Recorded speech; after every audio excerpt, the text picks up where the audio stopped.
എല്ലാവർക്കും നമസ്കാരം. നമ്മൾ 9ാം ക്ലാസ്സിലെ 12ാമത്തെ ചാപ്റ്റർ സോളിഡ്സ് എന്ന ചാപ്റ്ററിലെ അല്ലെങ്കിൽ പ്രിസംസ് എന്ന ചാപ്റ്ററിലെ 1ാമത്തെ വീഡിയോയിലേക്കാണ് പോകുന്നത്. നിങ്ങൾ റെക്ടാങ്കുലർ ബോക്സ് എന്താണെന്നൊക്കെ പഠിച്ചിട്ടുണ്ട് കഴിഞ്ഞ ക്ലാസ്സുകളിൽ അല്ലേ? റെക്ടാങ്കുലർ ബോക്സ് നമ്മൾ കണ്ടിട്ടുണ്ട്. അപ്പോൾ ഇപ്പോൾ പ്രിസം എന്താണെന്ന് നമ്മൾ പറയാൻ പോകുന്നു. അപ്പോൾ നോക്കിക്കേ, ഇവിടെ ഒരു ഫിഗർ വരച്ചിട്ടുണ്ട്. നോക്കിയേ, പ്രിസം.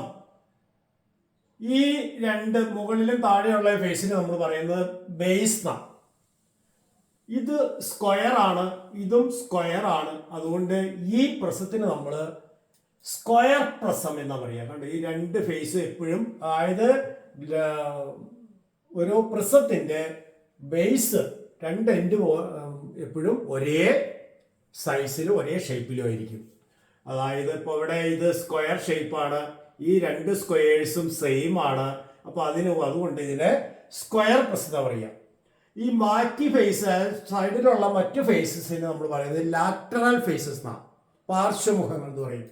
അപ്പോൾ ഈ ലാറ്ററൽ ഫേസസ്, ഇതിന്റെ ലാറ്ററൽ ഫേസ് കണ്ടോ, റെക്റ്റാങ്കിൾ ആണ്, ഇതൊരു റെക്റ്റാങ്കിൾ ആണ്, ഇതൊരു റെക്റ്റാങ്കിൾ ആണ്. അങ്ങനെ 4 ലാറ്ററൽ ഫേസ് ഉണ്ട്. അതെല്ലാം റെക്റ്റാങ്കിൾസ് ആണ്. രണ്ട് എൻഡ് ഫേസ് ഉണ്ട്. ആ എൻഡ് ഫേസിന് നമ്മൾ ബേസസ് എന്നാ പറയുക. അപ്പോൾ ബേസ് സ്ക്വയർ ആയതുകൊണ്ട് നമ്മൾ ഇതിനെ സ്ക്വയർ പ്രസം എന്ന് പറയും. അപ്പോൾ ഇതൊരു സ്ക്വയർ പ്രസമാണ്. ബേസ് സ്ക്വയർ ആയതുകൊണ്ട് സ്ക്വയർ പ്രസം. ഓക്കെ, അത് ഘനരൂപങ്ങൾ, സോളിഡ്സ് ആണിത്. 3 ഡയമെൻഷണൽ ഫിഗേഴ്സ് എന്ന് പറയും. ഇതേ മറ്റൊരു ഈക്വിലാറ്ററൽ ട്രയാങ്കിൾ പ്രസം. കാരണം ഇതിന്റെ ബേസ് ഈക്വിലാറ്ററൽ ട്രയാങ്കിൾ ആണ്. ഇതൊരു ഈക്വിലാറ്ററൽ ട്രയാങ്കിൾ ആണ്. അത് തന്നെയാണ് ഇത്. ഈ രണ്ട് ബേസ് എപ്പോഴും സെയിം ആയിരിക്കും. പ്രസത്തിന്റെ പ്രത്യേകത അതാണ്. അതുപോലെ തന്നെ ഈ ലാറ്ററൽ ഫേസ് ഒക്കെ എന്താണ്, റെക്റ്റാങ്കിൾസ് ആണ്. അപ്പോൾ ഇതിന് 2 എൻഡ് ഫേസ്, അതായത് 2 ബേസസ്, അതുപോലെ തന്നെ 3 ലാറ്ററൽ ഫേസസ്. ഇവിടെ ആയിരുന്നപ്പോൾ 2 end face, 4 lateral faces. Okay, ഇനി ഇതിന്റെ ഫേസസ് ഇവിടെ മാർക്ക് ചെയ്തിട്ടുണ്ട്. ഇതൊരു റെക്റ്റാങ്കിള്, ഇതൊരു റെക്റ്റാങ്കിള്, ഇതൊരു റെക്റ്റാങ്കിൾ. അങ്ങനെ 3 ലാറ്ററൽ ഫേസും 2 എൻഡ് ഫേസും, അങ്ങനെ ആകെ 5 ഫേസ് ആണ് ഈ പ്രസത്തിനുള്ളത്. ക്വാഡ്രിലാറ്ററൽ പ്രസം. നമ്മൾ ഇതുപോലെ പ്രത്യേക ഷേപ്പ് ഒന്നും നടന്നില്ല. ഇപ്പൊ 4 സൈഡുള്ള ഒരു ഫിഗർ, ആ 4 സൈഡുള്ള ഒരു ഫിഗർ ബേസ് ആയിട്ട് വരുന്ന അതിന് ക്വാഡ്രിലാറ്ററൽ എന്ന് പറയാം. 4 സൈഡ് പോളിഗൺ ക്വാഡ്രിലാറ്ററൽ. അപ്പോൾ ഈ ക്വാഡ്രിലാറ്ററലിലെ ഈ 2 ക്വാഡ്രിലാറ്ററും സെയിം ആയിരിക്കും. അത് 2 ബേസും സെയിം ആയിരിക്കും. അപ്പൊ ഇതിനെ ക്വാഡ്രിലാറ്ററൽ പ്രസ് എന്ന് പറയാം. അവിടെ ലാറ്ററൽ ഫേസ് ഒക്കെ എന്തെങ്കിലും കണ്ടോ, റെക്ടാങ്കിൾസ് ആണ്, റെക്ടാങ്കിൾ ഷേപ്സ് ആണ്. അപ്പോ ലാറ്ററൽ ഫേസ് റെക്ടാങ്കിൾസും, അതായത് ഇവിടെ 4 ലാറ്ററൽ ഫേസ് ഉണ്ട്, 2 എൻഡ് ഫേസ് ഉണ്ട്, 2 ബേസ് ഉണ്ട്. അപ്പൊ 4 2 6 ഫേസ് ഉണ്ട്. ഇനി regular hexagonal prism. Regular hexagonal prism എന്ന് പറഞ്ഞാൽ ബേസ് എന്താ ഷേപ്പ് ആയിരിക്കണം, റെഗുലർ ഹെക്സഗൺ ആയിരിക്കും. അപ്പൊ ഇത് റെഗുലർ ഹെക്സഗൺ ആണ്. അതായത് 6 സൈഡ് ഈക്വൽ ആയിട്ടുള്ള ഒരു റെഗുലർ ഹെക്സഗണൽ പ്രസമാണ് ഈ വരച്ചിരിക്കുന്നത്. Base regular hexagon, base regular hexagon ആണ്. അത് രണ്ടും കണ്ടോ ഈക്വൽ ആണ്, സെയിം ആണ്. ബാക്കി ലാറ്ററൽ ഫേസ് 6 ലാറ്ററൽ ഫേസ് ഉണ്ട്. 6 ലാറ്ററൽ ഫേസ് ഇതുപോലെ റെക്ടാങ്കിൾസ് ആയിരിക്കും. അപ്പോൾ റെക്ടാങ്കുലർ ഷേപ്പിൽ 6 lateral faces, regular hexagonal prism എന്നാണ് ഇതിന്റെ പേര് പറയുന്നത്. അതുപോലെ തന്നെ അപ്പോൾ ബേസിന്റെ ഷേപ്പിനനുസരിച്ചാണ് നമ്മൾ ഇതിന്റെ പേര് പറയുന്നത്. ബേസ് സ്ക്വയർ ആകുമ്പോൾ സ്ക്വയർ പ്രസം, ബേസ് ഈക്വിലാറ്ററൽ ട്രയാങ്കിൾ ആകുമ്പോൾ ഈക്വിലാറ്ററൽ ട്രയാങ്കിൾ പ്രസം, ബേസ് റൈറ്റ് ട്രയാങ്കിൾ ആണെങ്കിൽ റൈറ്റ് ട്രയാങ്കിളർ പ്രസം, ബേസ് പെന്റഗൺ ആണെങ്കിൽ പെന്റഗണൽ പ്രസം, ബേസ് ഏത് ഒരു ക്വാഡ്രിലാറ്ററൽ ആണെങ്കിൽ ആ ക്വാഡ്രിലാറ്ററൽ അതിന് ജനറൽ ആയിട്ട് ക്വാഡ്രിലാറ്ററൽ പ്രസം എന്ന് പറയും.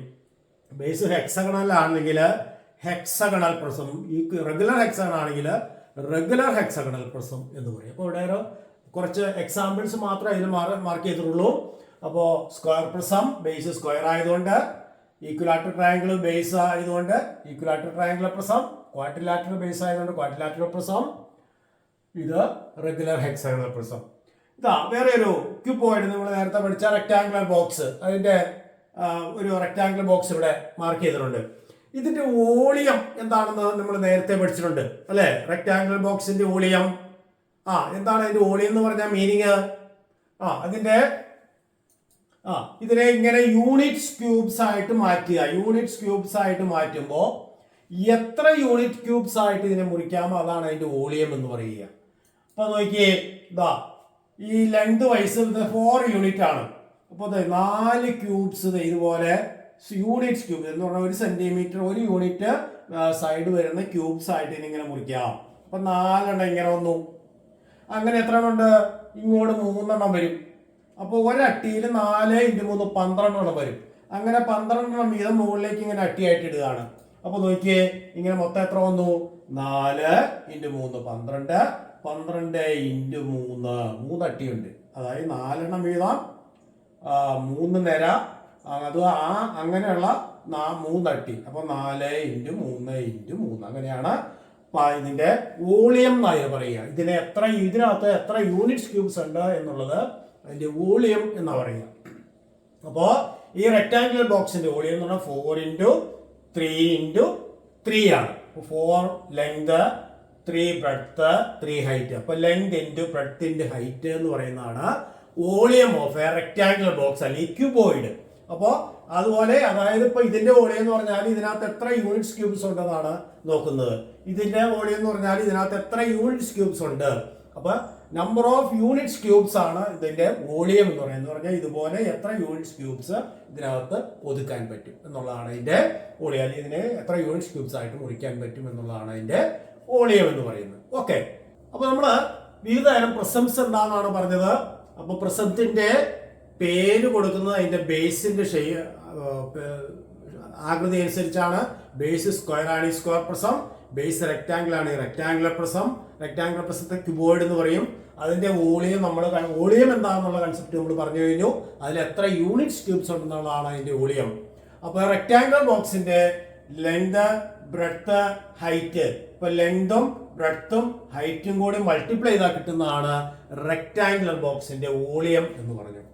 ഓക്കെ, അപ്പോൾ volume is equal to length into breadth into height. അവിടെ ലെങ്ത് ഇൻറ്റു ബ്രെഡ്ത്ത് ഒരു യൂണിറ്റ് ആയിട്ട് എടുത്തു കഴിഞ്ഞാൽ കണ്ട ലെങ്ത് ഇൻറ്റു ബ്രെഡ്ത്ത് എന്ന് പറയുന്നത് ഈ ബേസിന്റെ ഏരിയ, അതായത് ഈ ബേസ് ഏരിയ ആണ് ലെങ്ത് ഇൻറ്റു ബ്രെഡ്ത്ത്.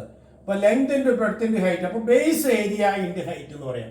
അപ്പൊ റെക്ടാംഗുലർ ബോക്സിന്റെ വോളിയം അല്ലെങ്കിൽ ക്യൂബോയിഡിന്റെ വോളിയം എന്ന് പറയുന്നത് ബേസ് ഏരിയ, ബേസിന്റെ ഏരിയയെ ഹൈറ്റ് കൊണ്ട് മൾട്ടിപ്ലൈ ചെയ്യുക. അതായത് 2 ബേസ് സെയിം ആണ്, ബേസിന്റെ ഏരിയയെ ഹൈറ്റ് കൊണ്ട് മൾട്ടിപ്ലൈ ചെയ്യുന്നതാണ് റെക്ടാംഗുലർ ബോക്സിന്റെ വോളിയം.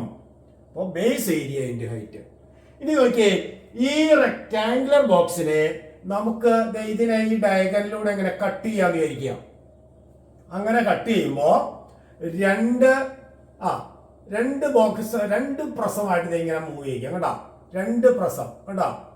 അപ്പോ 2 പ്രസമായിട്ട് വന്നു. ഒന്ന് ഒരു റൈറ്റ് ട്രയാങ്കുലർ പ്രസമാണ്, ഇത് മറ്റൊരു റൈറ്റ് ട്രയാങ്കുലർ പ്രസമാണ്. രണ്ടും സെയിം ആയിരിക്കുമല്ലോ, കാരണം ഒരു റെക്ടാങ്കുലർ ബോക്സിനെ അതിന്റെ ഡയഗണലിലൂടെ ഇങ്ങനെ മുറിച്ചിരിക്കുകയാണ്. അപ്പൊ 2 ട്രയാങ്കുലർ പ്രസമായിട്ട് വന്നു. അപ്പൊ ഈ 2 ട്രയാങ്കുലർ പ്രസത്തിന്റെയും കൂടി വോളിയം ചേരുന്നതാണ് എന്ന് പറയുന്നത് volume of the rectangular prism. അപ്പൊ ഏത് പ്രസമാണെങ്കിലും അതിനെ നമുക്ക് ഇതുപോലെ ട്രയാങ്കുലർ പ്രസമായിട്ട് മാറ്റാൻ പറ്റില്ലേ? അപ്പോ ഇപ്പൊ ബേസ് ഏരിയ ഇൻറ്റു ഹൈറ്റ് ആണ് ഇതിന്റെ വോളിയം എന്ന് കിട്ടി. ഏരിയ ഓഫ് 1 ട്രയാങ്കുലർ പ്രസം വരുമ്പോഴോ ഇങ്ങനെ 2 ട്രയാങ്കുലർ പ്രസമായിട്ട് മാറ്റി. ഒരു ട്രയാങ്കുലർ പ്രസത്തിന്റെ വോളിയം എന്ന് പറഞ്ഞാൽ ഈ ടോട്ടൽ വോളിയത്തിന്റെ ഹാഫ് അല്ലേ. അപ്പൊ L × B × H എന്ന് പറയുന്നതാണ് ഈ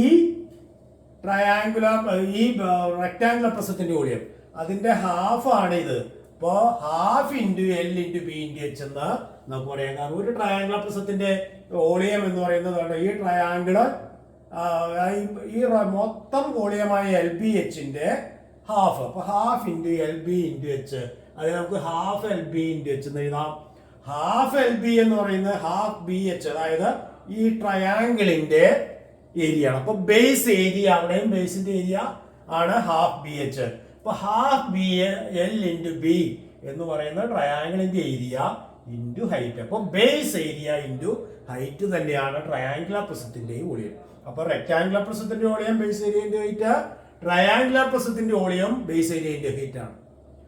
അപ്പൊ ട്രയാങ്കുലർ പ്രിസത്തിന്റെ volume base area into height എന്ന് കിട്ടിക്കഴിഞ്ഞ സ്ഥിതിക്ക് നമുക്ക് ഏത് പ്രിസത്തിന്റെ വോളിയം ഇതുപോലെ നമുക്ക് കണ്ടുപിടിക്കാൻ പറ്റും. അപ്പോൾ നോക്കിയേ, ഇപ്പൊ ഒരു ഹെക്സാഗണൽ പ്രിസം എടുത്തിട്ടുണ്ട്. ഈ ഹെക്സാഗണൽ പ്രസത്തെ നമുക്ക് ഇങ്ങനെ ട്രയാങ്കുലർ പ്രസമായിട്ട് കട്ട് ചെയ്യാം. ഇങ്ങനെ ഒരു ഡയഗണൽ വരയ്ക്കുക, ഇങ്ങനെ ഒരു ഡയഗണൽ വരയ്ക്കുക, ഇങ്ങനെ ഒരു ഡയഗണൽ വരയ്ക്കുക. അങ്ങനെ 4 ട്രയാങ്കുലർ പ്രസമായിട്ട് കട്ട് ചെയ്യാൻ പറ്റും കേട്ടോ. ഇതൊരു ട്രയാങ്കുലർ പ്രസമാണ്. റെഡ് കാണിച്ചിരിക്കുന്നത്, ഈ ഗ്രീനിൽ കാണിച്ചിരിക്കുന്നത്, അതുപോലെ ഈ ലൈറ്റ് ബ്രൗൺ കളറിൽ കാണിച്ചിരിക്കുന്നത്, അതുപോലെ ഈ ബ്ലൂ കളറിൽ കാണിച്ചിരിക്കുന്നത്. അങ്ങനെ 4 ട്രയാങ്കുലർ പ്രസമായിട്ട് നമുക്ക് ഇതിനെ ഡിവൈഡ് ചെയ്യാം, ഈ പ്രസത്തെ ഡിവൈഡ് ചെയ്യാം. അപ്പൊ ഇതിന്റെ ഈ ട്രയാങ്കുലർ പ്രസത്തിന്റെ വോളിയം എന്ന് പറഞ്ഞാൽ ബേസ് ഏരിയ ഹൈറ്റ് നമുക്ക് കിട്ടിയായിരുന്നു. അപ്പൊ ഈ ട്രയാങ്കുലർ പ്രസത്തിന്റെ വോളിയം എന്ന് പറയുന്നത് ഈ ട്രയാങ്കിളിന്റെ ഏരിയ ഇൻറ്റു ഹൈറ്റ്. കാരണം ഏതൊരു ട്രയാങ്കിളിനെ നമുക്ക് 2 റൈറ്റ് ട്രയാങ്കിൾസ് ആയിട്ട് കട്ട് ചെയ്യാം. അപ്പോ ഈ ട്രയാങ്കിളിന്റെ ഏരിയ റൈറ്റ് ട്രയാങ്കിൾ ആയിട്ട് മുറിച്ച് കട്ട് ചെയ്താലും കുഴപ്പമില്ല. ഈ ട്രയാങ്കിളിന്റെ ഏരിയ ഇൻറ്റു ഹൈറ്റ്, അതുപോലെ ഈ പ്രസത്തിന്റെ വോളിയം എന്ന് പറഞ്ഞാൽ ഈ ട്രയാങ്കിളിന്റെ ഏരിയ ഇൻറ്റു ഹൈറ്റ്. ഹൈറ്റ് എല്ലാത്തിനും സെയിം ആണ്. ഈ ട്രയാങ്കിളിന്റെ ഏരിയ ഇൻറ്റു ഹൈറ്റ്, അതുപോലെ ഈ ട്രയാങ്കിളിന്റെ ഏരിയ ഇൻറ്റു ഹൈറ്റ്. അതാണ് വോളിയം ഓഫ് ദി ടോട്ടൽ പ്രസമായിട്ട്. അപ്പൊ വോളിയം ഓഫ് ദിസ് പ്രസം എന്ന് പറയുന്നത് ഒന്നാമത്തെ ട്രയാങ്കുലർ പ്രസമായ B1 into h plus B2 into h plus B3 into h plus B4 into h. അതായത് നമുക്ക് ക്വാഡ്രിലാറ്ററൽ പ്രസം, നമ്മൾ റെക്ടാങ്കുലർ പ്രസം എടുത്തു, അതിനെ 2 ട്രയാങ്കുലർ പ്രസമായിട്ട് കട്ട് ചെയ്തു. അപ്പോൾ ട്രയാങ്കുലർ പ്രസത്തിന്റെ വോളിയം റെക്ടാങ്കുലർ പ്രസത്തിന്റെ വോളിയത്തിന്റെ ഹാഫ് ആണ്. അങ്ങനെയാണ് ഹാഫ് LB ഇൻറ്റു എച്ച്. അപ്പോൾ അവിടെ ട്രയാങ്കുലർ പ്രസത്തിന്റെ വോളിയം എന്ന് പറഞ്ഞാൽ ട്രയാങ്കിളിന്റെ ഏരിയ ഇൻറ്റു ഹൈറ്റ് ആയി ബേസ് ഏരിയ ഇൻറ്റു ഹൈറ്റ് എന്ന് കിട്ടി. അപ്പോൾ ഏത് പ്രസം എടുത്തു കഴിഞ്ഞാലും അതിനെ ഇങ്ങനെ ട്രയാങ്കുലർ പ്രസമായിട്ട് കട്ട് ചെയ്യാം. അപ്പോൾ ഓരോ ട്രയാങ്കുലർ പ്രസത്തിന്റെ ഏരിയ വോളിയം എന്ന് പറഞ്ഞാൽ ബേസ് ഏരിയ ഇൻറ്റു ഹൈറ്റ് ആണ്. അപ്പോൾ ഈ പ്രസത്തിന്റെ മൊത്തം വോളിയം എന്ന് പറയുന്നത് volume of this triangular prism B1H, volume of this triangular prism B2H, B3H, B4H. അപ്പോൾ B1 into H plus B2 into H plus B3 into H plus B4 into H എന്ന് പറഞ്ഞാൽ ഈ പ്രസത്തിന്റെ വോളിയമാണ്.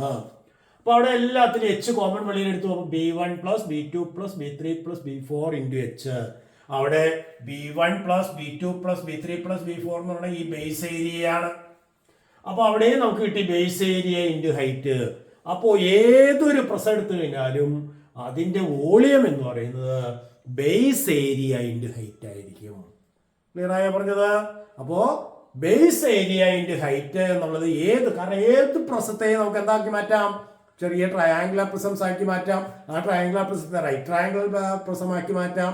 അപ്പൊ ഈ ട്രയാങ്കുലർ പ്രസത്തിന്റെ എല്ലാത്തിനെയും കൂടി വോളിയം ചേരുന്നതാണ് പ്രസത്തിന്റെ volume. അപ്പൊ അതിന്റെ എല്ലാത്തിന്റെയും കൂടി ബേസ് ഏരിയ, അതായത് ഈ ട്രയാങ്കിൾസിന്റെ എല്ലാത്തിന്റെയും കൂടി ഏരിയ ആഡ് ചെയ്യുമ്പോൾ കിട്ടുന്നത് ആ പ്രസത്തിന്റെ ബേസ് ഏരിയ ആണ്. അപ്പോൾ ബേസ് ഏരിയ ഇൻറ്റു ഹൈറ്റ് എന്ന് പറയുന്നത് ഏതു പ്രസത്തിന്റെയും വോളിയം ആയിരിക്കും. അപ്പോൾ പ്രസത്തിന്റെ വോളിയം കാണാനുള്ള ജനറൽ ഫോർമുലയാണ് എന്താണ്? Base area into height. ഇപ്പൊ നമ്മൾ പറഞ്ഞത് എന്താണ്? ബേസ് ഏരിയ, ഒരു പ്രസം എന്താണെന്ന് പറഞ്ഞു. പ്രസത്തിന്റെ പ്രത്യേകത എന്താണെന്ന് വെച്ചാൽ അതിന്റെ 2 ബേസ്, അതായത് മുകളിലും താഴെയും വരുന്ന, മുകളിലും താഴെ എന്ന് തന്നെ പറയുന്നില്ല, 2 തിരിച്ചിട്ട് കഴിയുമ്പോൾ മുകളിലും താഴെ അല്ലല്ലോ. അപ്പൊ മുകളിലും താഴെ എന്ന് പറയുന്നില്ല, 2 ഓപ്പോസിറ്റ് ഫേസ് ഈക്വൽ ആയിട്ട് വരുന്ന ആ ഫേസ് അതിന്റെ ബേസ് ആയിട്ട് വരും. അപ്പോൾ ബേസ് രണ്ടും ഒരേ ഷേപ്പ്, 2 ബേസ് ഉണ്ടാവും, 2 ബേസും സെയിം ഷേപ്പും സെയിം സൈസും ആയിരിക്കും. ആ ബേസ് സ്ക്വയർ ആകുമ്പോൾ നമ്മൾ അതിനെ സ്ക്വയർ പ്രസ് എന്ന് പറയും. ബേസ് റെക്ടാങ്കിൾ ആകുമ്പോൾ അതിനെ റെക്ടാങ്കുലർ പ്രസ് എന്ന് പറയും. ബേസ് ട്രയാങ്കിൾ ആകുമ്പോൾ അതിനെ ട്രയാങ്കുലർ പ്രസ് എന്ന് പറയും. ബേസ് ഹെക്സഗൺ ആകുമ്പോൾ അതിനെ ഹെക്സഗണൽ പ്രസ് എന്ന് പറയും. ബേസ് ഈക്വലാറ്റർ ട്രയാങ്കിൾ ആകുമ്പോൾ അതിന് ഈക്വലാറ്റർ ട്രയാങ്കുലർ പ്രസ് എന്ന് പറയും. അങ്ങനെ ഓരോ പ്രസത്തിനെ അതിന്റെ ബേസിന്റെ ഷേപ്പിനെ ബേസ് ചെയ്തായിരിക്കും പേര് കൊടുക്കുന്നത്. ഇനി വോളിയം എന്ന് പറയുന്നത് അതിൽ എത്ര യൂണിറ്റ്സ് ക്യൂബ്സ് ഉണ്ട് എന്നുള്ളതാണ്. അപ്പോൾ റെക്ടാങ്കുലർ പ്രസത്തിന്റെ volume length into breadth into height ആണ്. അതിൽ നിന്ന് ട്രയാങ്കുലർ പ്രസത്തിന്റെ വോളിയം നമ്മൾ half into length into breadth into height ഇട്ട് വന്നു. അപ്പോൾ ഹാഫ് LB എന്ന് പറയുന്നത് ബേസ് ഏരിയ ആണ്. അപ്പോൾ ട്രയാങ്കുലർ പ്രസത്തിന്റെ volume base area into height ആണ്. അപ്പോൾ ഏത് പ്രസത്തിന്റെ വോളിയവും ബേസ് ഏരിയ ഇൻറ്റു ഹൈറ്റ് ആണ് എന്ന് കിട്ടി. അപ്പോൾ volume is equal to AH. അത് നമുക്ക് ജനറൽ ഫോർമുല ആയിട്ട് എടുക്കാം. ഏതൊരു പ്രസത്തിന്റെ volume base area into height ആണ്. ഇനി നോക്കിയേ, നമ്മൾ ഓരോ പ്രസം, നമ്മൾ കുറച്ച് പ്രസം പറഞ്ഞു. ക്യൂബോയിഡ് എന്ന് പറഞ്ഞാൽ റെക്ടാങ്കുലർ പ്രസം, അതുപോലെ തന്നെ square prism, equilateral triangular prism, regular hexagonal prism. ഇതിന്റെ വോളിയം എന്ത് വരും എന്ന് നോക്കാം. അപ്പോൾ ക്യൂബോയിഡ് ആകുമ്പോൾ വോളിയം എന്ന് പറയുന്നത് length into breadth into height. അപ്പോൾ L into B into H, LBH എന്നുള്ള ഫോർമുല എടുക്കാം. ഇനി സ്ക്വയർ പ്രസം ആകുമ്പോഴോ അവിടെയും ബേസ് ഏരിയ ഇൻറ്റു ഹൈറ്റ് ആണ്. ബേസ് ഏരിയ എന്ന് പറയുമ്പോൾ ബേസ് എഡ്ജിനെ നമ്മൾ എ എന്ന് എടുക്കുന്നു. അപ്പൊ എ ഇൻറ്റു എ സ്ക്വയർ ആണ് ബേസ് ഏരിയ. Height h. അപ്പോൾ വോളിയം എന്ന് പറയുന്നത് എ എച്ച് എന്ന് പറയുമ്പോൾ എ സ്ക്വയർ എച്ച്. അപ്പോൾ സ്ക്വയർ പ്രസത്തിന്റെ വോളിയം എ സ്ക്വയർ എച്ച് എന്ന് പറഞ്ഞാൽ ബേസ് എഡ്ജ് ആണ്, ഹൈറ്റ് എച്ച്. അപ്പൊ എ സ്ക്വയർ എച്ച് ആണ് സ്ക്വയർ പ്രസത്തിന്റെ വോളിയം. ഇനി ഈക്വിലാറ്ററൽ ട്രയാങ്കിൾ പ്രസമാകുമ്പോഴോ അതിന്റെ ഓരോ എഡ്ജും എ എന്ന് എടുക്കാം. അപ്പൊ ഇത് എ, ഇത് എ, ഇത് A, height H.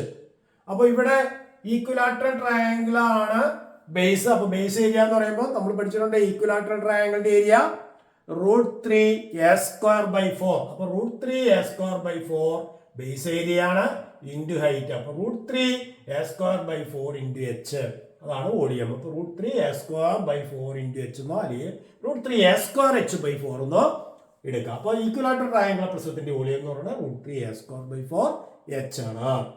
Regular hexagonal പ്രസവമിടോ അവിടെ ബേസ് റെഗുലർ ഹെക്സാഗൺ ആണ്. അതായത് റെഗുലർ ഹെക്സാഗണിന്റെ ഓരോ എഡ്ജ് നമ്മൾ ആദ്യത്തെ പോലെ എ തന്നെ എടുക്കും.